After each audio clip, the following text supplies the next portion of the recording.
ایک جزیرہ تھا جہاں کا سیاسی نظم یہ تھا کہ وہ سال کی آخری تاریخ کو جو ان کا حق میں وقت ہوتا اس کو معزول کرتے اور ایک ایسی جگہ چھوڑ دیتے جہاں جنگل تھا اور جانوروں کا رین بسیرا تھا، اور ساحل پہ آ جاتے۔ پہلا شخص جو اترتا ساحل پہ اس کو اپنا حکمران مان لیتے، اور یہ ان کا ایک مدت سے دستور رہا۔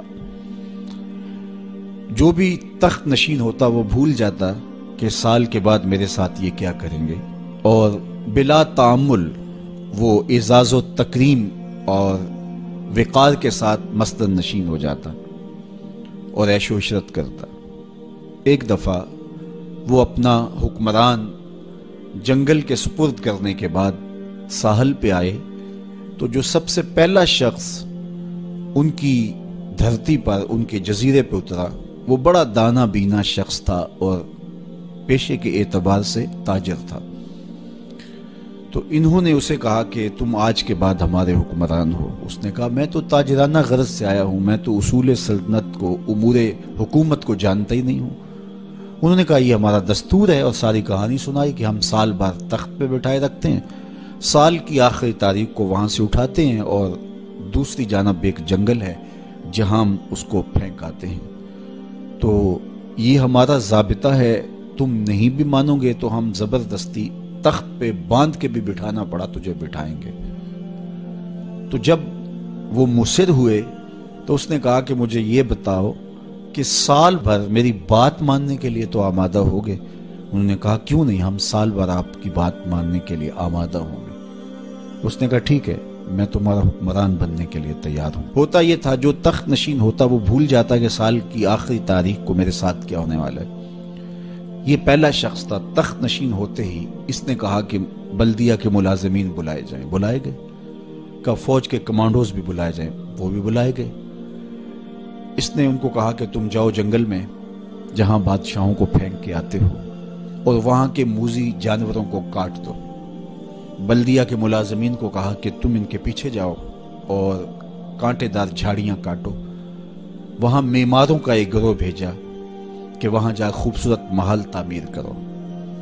وہاں پھلدار، پھولدار، سایہ دار درخت لگوانے شروع کر دیے، اور پورا سال اس جنگل کو کٹوانے، اس کے موذی جانور قتل کروانے، وہاں محل تعمیر کروانے، پھلدار، پھولدار، ثمربار درخت لگانے میں حکومتی مشینری کو لگائے رکھا۔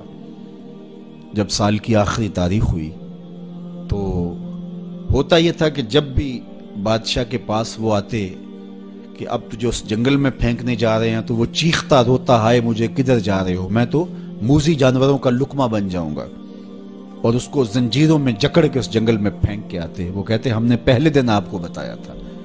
رومی علیہ رحمہ فرماتے جب وہ زنجیریں لے کر آئے تو اس کو کہا کہ ہم تمہیں وہاں پھینکنے جائیں گے۔ تو اس نے کہا کہ زنجیروں کی کیا ضرورت ہے، میں خود چل کے جانے کے لیے تیار ہوں۔ رومی کہتے ہیں کہ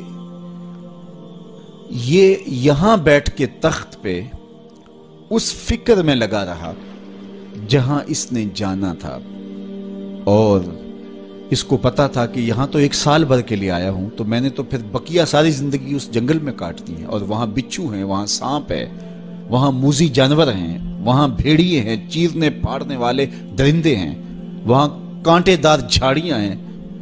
تو وہاں وہ جھاڑیاں کٹواتا رہا اور ایسے جانور مرواتا رہا، اور وہاں کنویں کھدوائے، وہاں پھلدار پھولدار درخت لگوائے، وہاں محل تعمیر کروایا۔ تو اس نے خوشی سے کہا مجھے کیوں جکڑتے ہو، میں تو چل کے اس جگہ پہ جانے کے لیے تیار ہوں، اس لیے کہ اب وہ جنگل اور خوفناک جھاڑیاں نہیں رہیں بلکہ وہ ایک خوبصورت باغ بن چکا ہے، اور وہاں موذی جانور نہیں رہے، وہاں پرندے چہچہا رہے ہیں، کوئلوں کی دل آویز صدائیں ہیں، وہاں بلبلوں کے چہچہے ہیں، تو میں تو وہاں جانے کے لیے تیار ہیں۔ تو انہوں نے کہا کہ ہم بھی ایسے ہی بادشاہ کی تلاش میں تھے کہ جو مستقبل کی بہتری کا ضامن بنے۔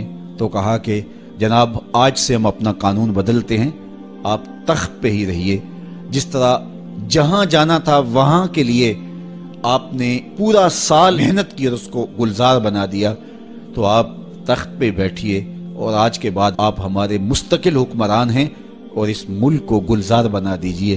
رومی فرماتے ہیں جس طرح وہ شخص تخت پہ بیٹھا اور تخت پہ بیٹھ کے اس کو فکر وہاں کی لگی رہی جہاں اس نے مستقل جا کے رہنا تھا، کہا کافر دنیا کے تخت پہ عیش و عشرت کرتا ہے اور وہ بھول چکا ہوتا ہے کہ میں نے بالآخر کہاں جانا ہے۔